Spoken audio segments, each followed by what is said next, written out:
Zay ao amin'ny Kristy Jesosy. Ny fanahy mason'Andriamanitra ane hanazava antsika zany teny tsara mahafinaritra ary mampahelo. Amen.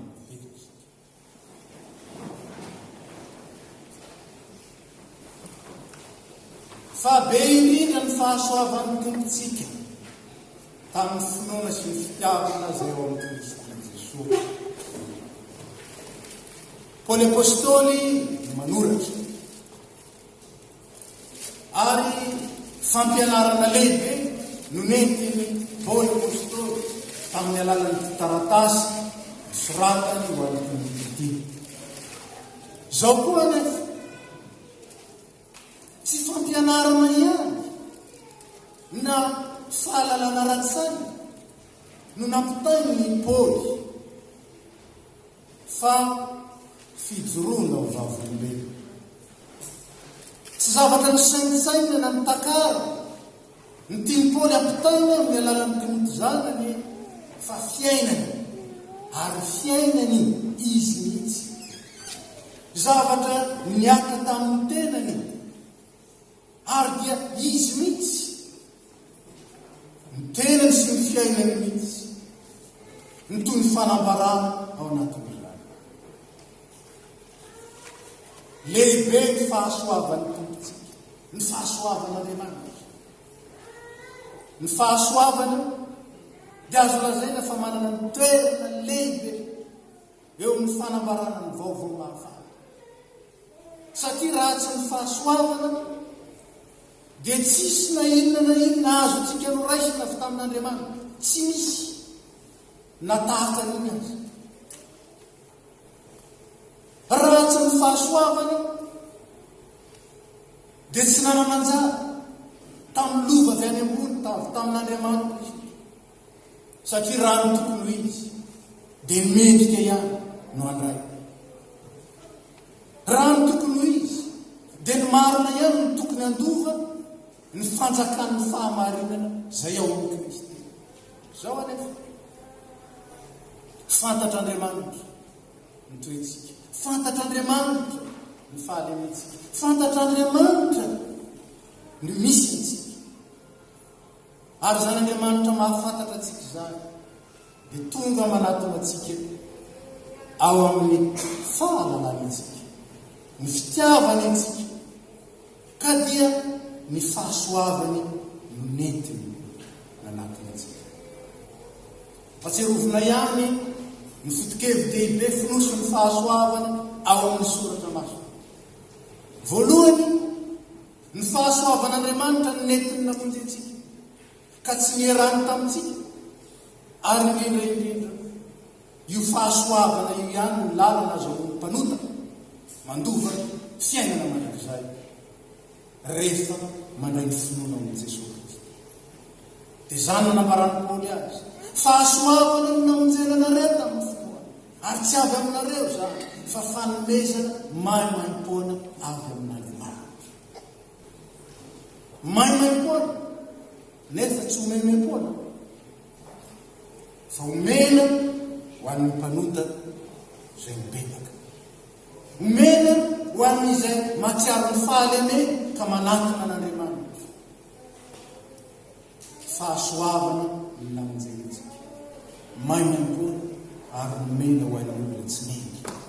Zaho zany fa ny dingana roa ny fahasoavana koa dia rehefa fahasoavana mitantana ny fiainantsika sy mitondra atsika, fa tsy haintsika ny miaraka amin'ny Jesosy Kristy, tsy haintsika ny manao ny asan'Andriamanitra, tsy haintsika ny manompo ny tompo, tsy haintsika amin'ny herintsika zany.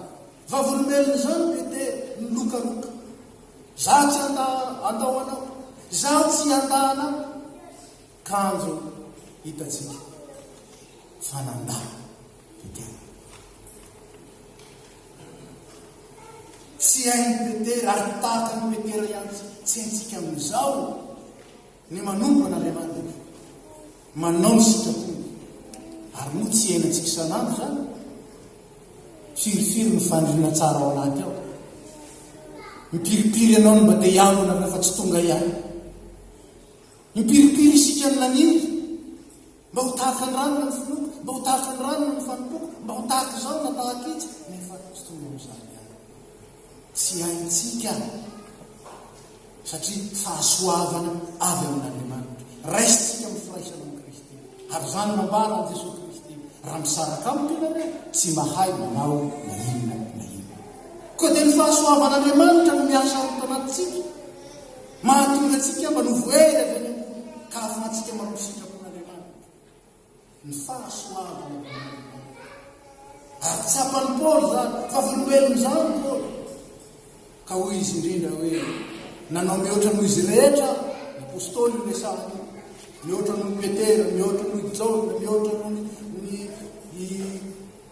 Filipo, mihoatra noho ny apôstôly hafa rehetra. Nefa tsy zaho, fa ny fahasoavan'Andriamanitra ny asa natao. Ary eto izy dia milaza, zaho ange ka giste, fidirana zao hainareo dika hoe giste, zany mialana zao rehefa miditra nytikolo vao miditra zay.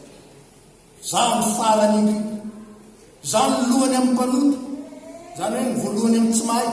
Asa manao ny rehefa mizara amin'ny karaha voalohany amin'ny tsy mahay, dia ny faharoa amin'ny tsy mahay, dia ny farany indrindra vo fa tsy zany ny izy fa ny voalohany tenenina. Zany ty Paoly apôstôly ty, nefa ozy izy zao no namorana fotamiko, dia mba aseho ny Jesosy Kristy amiko lay faharoto, lay famonram-po, lay fahasoavana izay omena maimaim-poana ho an'n'ino an'i Jesosy Kristy. Dia hoy ny fanambarany Paoly eto, be indrindra, dia ho adikatsika hoe lehibe dia lehibe. Misy premier ministre tany amintsika zany ny surnom satria miteny izy lehibe dia lehibe. Fa lehibe dia lehibe ho avy tsy erefeso zany fahasoavan'Andriamanitra zany. Satria Paoly lohan'ny mpanota, lay mpiteny ratsy an'Andriamanitra zany lazainy ato, sady mpanenjika sy mampahorony mino, sady fahavalon'Andriamanitra ny fahavalon'ny olon'Andriamanitra. Zany Paoly zany no misehon'ny famonram-pon'Andriamanitra, ka dia izy any milaza zay tsy nanisany fahotantsika ary minitsy mijery ny andro ny tsy fahalalana, fa miantso antsika kosa anantona le tompony fahasoavana. Io fahasoavana io mitinyny tompo ary tinyny Paoly ho tsapan'ny olo, ho tsapan'ny mpanota ary tsapan'ny mino, manoloana ny fahotako. Ny fahasoavan'Andriamanitra dia mampirotsaka ny famoram-po, manoloana ny heriko, ny herin'ny rano Kristy no entin'ny tompo mamela ny fahotako, ka dia mandray ny famelan-keloka. Manoloana ny tsy fahalalako dia ny asan'ny fanahy masina no manazava, manoloana ny tsy fahamarinako sy ny tsy fahalalako, dia ny fahasoavana no entin'ny fanahy manavony foko sy ny sakio. Zao anefa matetika ny olona dia aingra, hitako zay teny malagasy tena mahadika azy. Ingrat. Tsy mahay mankasitraka tahaka ny zanak'Israely teny. Sandry lehibe, ery lehibe ny nentin'Andriamanitra namoaka azy tany tanika. Nandresen'Andriamanitra le tafika na ery indrindra tamin'izany andro zany dia nitafika farako. Ery lehibe, kanjo, hadinony zany Andriamanitra zany. Ka dia namoron'Andriamanitra kely teny. Io ny Andriamanitra ao Israely, ombilahy kely volamena. Ingrat. Natorono an'ilay ombilahy kely volamena ny voninahitra tompony an'Andriamanitra. Ary zany indrindra ny lazany koa rehefa mitoko teny. Ao amin'ny Romanina. Lasa nanompo ny natao izy fa tsy ilay nanao. Nanjary ny volamena sy ny zava-masiny zao tontolo izao. Ingrat. Sa kosa mba hay akasitraka. Any amin'ny fakasitrana. Dia tahaka ny Paoly eto. Rehefa nanao zay teo amin'ny azy zao izy dia zao ny lazay. Ary ho an'ilay mpanjaka tsy manatra aloha, tsy mety maty, tsy hita, dia ho an'Andriamanitra tokana ihany ny laza sy ny voninahitra mandrakizay mandrakizay. Amen. Iza ilay miteny zany. Iza ilay mpanota izay misehony fahasoavana. Ka nandray ny famonjena. Zany ny vokatry ny famonjena. Zany ny vokatry ny fahasoavana eo amin'izay mino. Fisaora, fisiderana, fanomezam-boninahitra. Indray ny kristianina ho ihany. Lazaiko maly zany. Rehefa midery eo angeto olo mihitsy. Mitovy ihany ny fifonana sy ny fiderana. Ohatra falaitahaka, tsy hoe falaitahaka, ohatra fiteniny reo mpitoro zany rehefa mihirisika le hira hiro izy faly dia faly zay koa.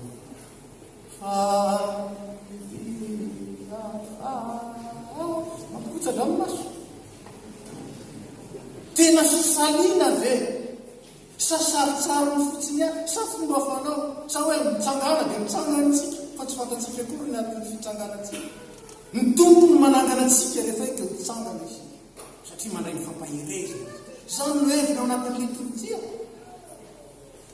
Ka i Paoly apôstôly, zany. Ny olona nanay ny fahasoavana zany dia mahay mankasitraka, misaotra, manome voninahitra ary mamaly ny azo mpiavana. Lehibe indrindra ny fahasoavana tompontsika. Tamin'ny finoana sy ny fitiavana zao Kristy Jesosy. Midika teny malagasy moa dia sarotsarotra ihany satria fantatsika fa midika teny dia fa tamin'ny fiandohany ny tamin'ny taona 730 azafady. Talohan'ny 730 namitana ny Baiboly zay mipetraka. Zao ny azo ampitiana azy. Fa lehibe indrindra ny fahasoavan'ny tompontsika zay miasa ho finoana sy fitiavana ao amin'ny Kristy. Inona ny dikan'izany? Ny fahasoavan'ny tompo dia miasa ho finoana, miasa ho fitiavana ao amin'ny Jesosy Kristy. Araka izany dia misy ny vokatry ny fahasoavana amin'ny raisitsika. Inona izany? Ny voalohany mandray ny finoana. Zany ny vokatry ny fahasoavana. Ny ahafantarana ny olona tena mantsapa ny fahasoavana ny raisiny, ny lanja ny fahasoavana ny raisiny dia mandray ny finoana. Matetika diso hevitra isika na dia mitoro ny filazantsara azy. Raha mandeha zay mba hamangy olona teto. Eo izy ilay namana anankiray. Ôry pastera, aza makany soa ianao rehefa tsy avy tireny. Ary betsaka mitoro filazantsara ny te-hanova olona. Tsy mahova olona isika, fa ny tompo ihany no manova olona. Ny anjarantsika ny mitory. Ny anjarantsika manana firaisana amin'ny Kristy mba hahatonga ny toro-tenitsika ho madio ka hiasana fananasa. Fa tsy tsika no manova olona. Ary misy mpitory-teny rehefa nitoriny indrona ny teny, tsy miova ihany, hopainy amin'izay.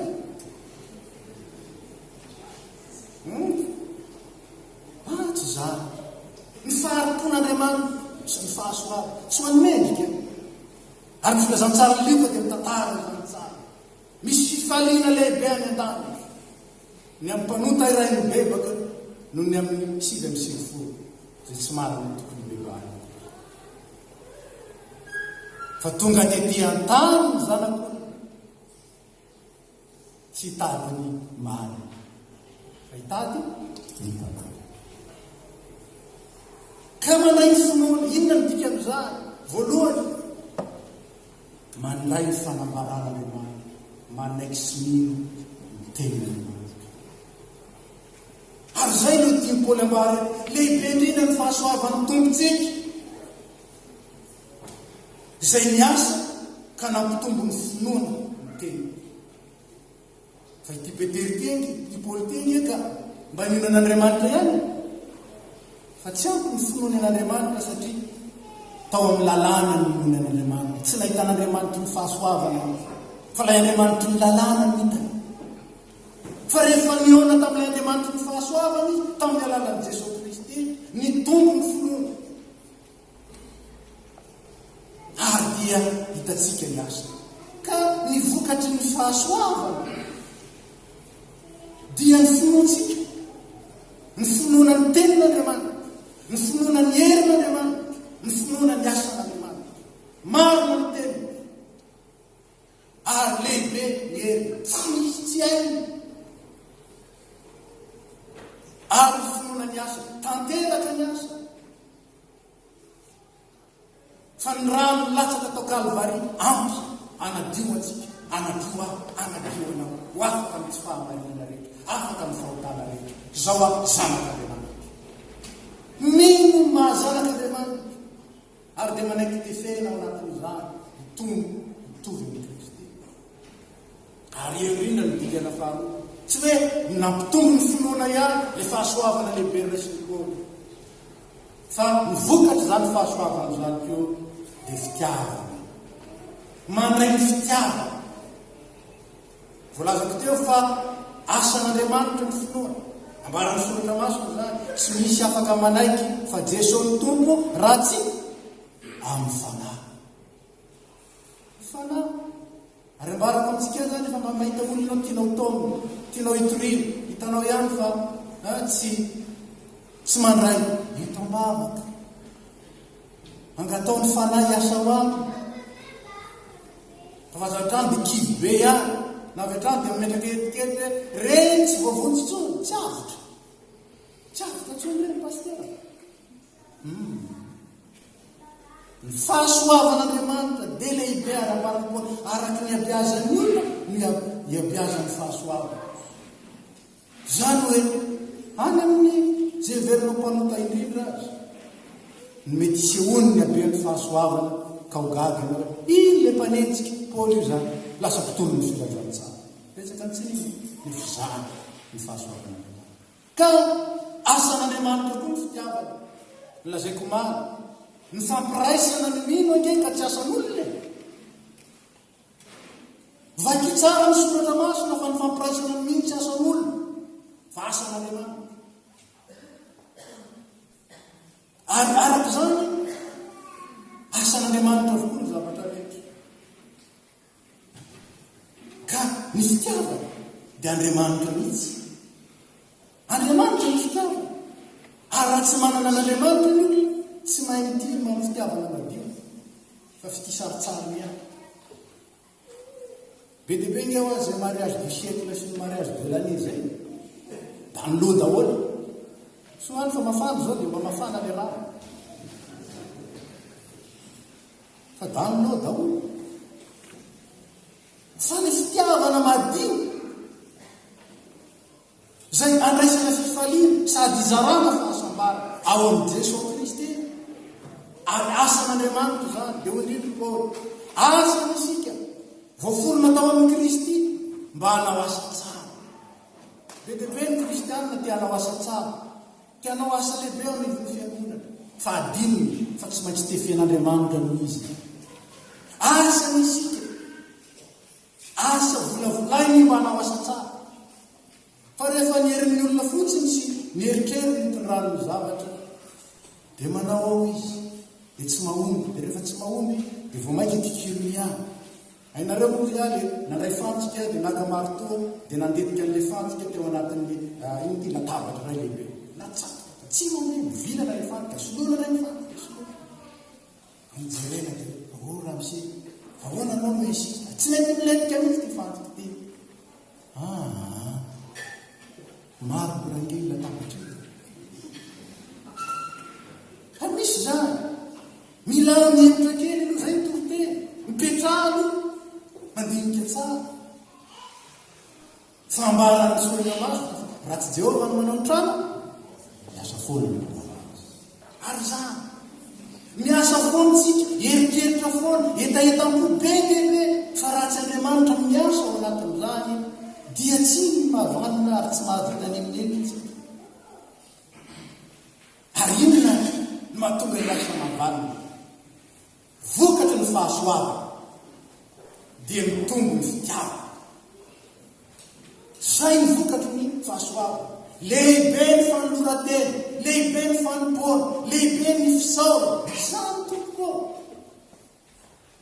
ny vokatry ny fahasoavana zay resitsika ho tompo lazaiko maly any lakapiazany ingely mandeha mivavaka ange ka tahotra sao idiran'izy sahotra sao dia matitamo tahotra sao dia lasa ny miafibe fa tsy zany miantony miantsony tompo atsika hoe avia ty dia apakaro ko any dia zany mahatonga ny sasany miany fa le mavahoana izy vobelaka napetrako maly ny fanontaniana tsy apetraka eto inona moa ny mahasamihafa ny olona zay mandray ny tompo zao ankehitriny zao mandray ny tompo dia ny mbola zaza dia ny mbola tanolo sy ny miandro alao aloha hoe rehefa le malazolazo iny fomba itenenako ihany zany rehefa anty fa rehefa malehibehibe rehefa tsy afaka manao ny sitrapoitsony amin'iny fa ny fahasoavan'Andriamanitra dia niantsony antsika mba ho amin'iny mba ho amin'ny fanoratena ho amin'ny fanompoana ho amin'ny fisaoana tsy mahavita an'izany ny olona raha tsy reconnaissant hoe lehibe ny fahasoavan'Andriamanitra raha mbola miady vaky raha mbola be kesikilya raha mbola biady hevitra dia mbola tsy nahitany hoe nga moa zany fisainanao zany nga moa zany eriketrao zany moa zany fahitanao zany zany angano ny motiven'Andriamanitra tonga tety an-tany tsy iaho tsy ny fitiavany sy ny fahasoavany miasa tao fa raha avy amin'ny eritreritry sy ny eritreritao tsy tonga tatika izy tsy tonga tatika ka ny fahasoavany ny fototra iorena ny fiainatsika ny fahasoavany miamonjenatsika raha misy mbola misalasala tsy anampina ny Kristy laza zamboka tsy metrika zamboka ty ianao mihitsy mety fany miantso ny tompo tsy tonga hitadiny marina tsy tonga hitadiny matanjaka fa hitadiny malemy fa ampoanao ny fahasoavany fa mieriko tanterahana ny fahalemenao raha mbola misy misalasala ao amin'ny fidirana ao amin'ny fanompoana amin'ny fanatanterahana izay efa nivoadina teo anatren'Andriamanitra ary koa irosona bebe tohatrany tsaroky ampoanao ny fahasoavana fa nieriko tanterahana ny fahalemenao ka tsy nierinao miantoka ny fahatanterahana sitrapon'Andriamanitra fa nierin'Andriamanitra miasa ao amin'ny fahalemeko sy ny fahalemenao aintsika tsara ny tantarany amin'ny namanana ny lehilahy Dimery mofo dimy sy azandrano roa zany ny finoana mofo dimy sy azandrano roa hoentina manana olona Dimery ny lehilahy fotsiny zany ama ny lehilahy no tena mierinana mahatonga an'izay ny lehilahy ihany fa ao anatin'izany misy fahasoavan'Andriamanitra fa rehefa nomeny ny mofo dimy sy ny azandrano roa voky daholo ka mofo dimy sy azandrano roa ve namahana an'ireo tsia ny fahasoavan'Andriamanitra miasa tao amin'ny mofo dimy sy azandrano zaho sy anao zay ananako reky sy zay anananao ery fitandrika fitoana fahalalana fanana ary zay ambonin'ny zany io erim-panahy zany rehetra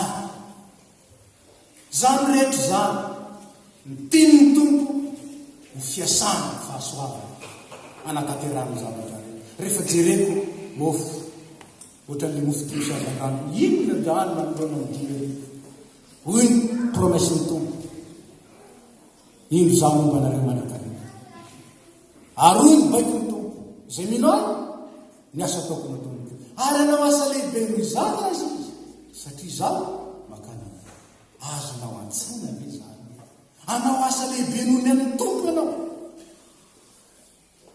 raha jerena ny territoire ny tetezin'ny tompo tamin'ny torin'ny filazantsara dia ataovy multiplié par 20 fa izay ny territoire ny tetezin'ny pôly tamin'ny diany telo nitorin'ny filazantsara sy nanangana fiona marina tamin'ny pôly io lehibe ny fahasoavana Andriamanitra tato amiko io zay miasa ho finoana sy fitiavana zany hoe miasa ho fahatokinana Andriamanitra sy miasa ho fanompoana dia ho fanompoana mahavokatra kely nge raha izasy ianao nge kely fa ny tenin'ny tompo atolory ary mpatsiarovina haitsika ny Romana 12 mangataka aminareo aho lalàhy noho ny famindraton'Andriamanitra sy loha ny fahasoavan'Andriamanitra mba tolotra reny ny tenany atolory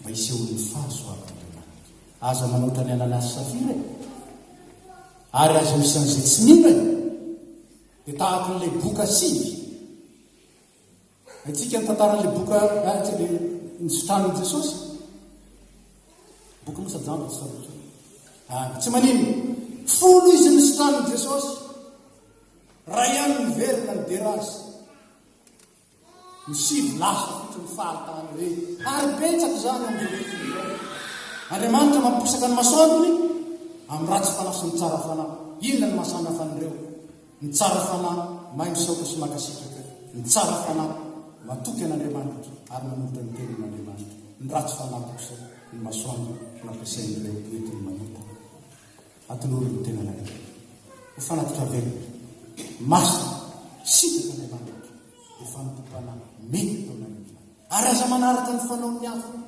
aza manaraka ny fanaony zao tontolo izao fa miova ny fanavaozana ny saina fantatrareo ankehitriny atao hoe fahasoavana ny mezana na maimaipoana ny firaisana ny Kristy sy ny fanjakana ary fantatra koa ny hevitry ny fahasoavana zay miasa amiko saminy aho ka na ny azan-drano roa sy ny fidiny azy afaka mahavita zavatra goavana zay tsy hain'ny comptable apetrako anaty taratasy zany ny fahasoavan'Andriamanitra sy ny herin'Andriamanitra lehibe io Andriamanitra io tsy misy tsy hainy lehibe io Andriamanitra io ka na dia mena tahaka ny jaka aza ny fahotanao ainy manadio azy mamafana lehibe io Andriamanitra io ka na dia matsiaro malemy azy anao tsy ampy tsy mahavita dia tsara ovy ampy ho anao ny fahasoavan'ny Kristy raha isoa aminareo rehetra fahasoavan'i Jesosy Kristy ny fitiavan'Andriamanitra ray ary ny firaisana ny fananasa ampaherenareo ahatonga anareo handray ny vokatry ny fahasoavana hitombony ny finoana hitombony ny fitiavana ka ahatonga anareo vavolombelona mahatoky ka ny ao anaty hitoerany Kristy ary ny eo ivelany mahita ny herin'ny Kristy miasa sy mamokatra matoky le miantso anareo izy atanteraka izany ho an'izay matoky azy amen.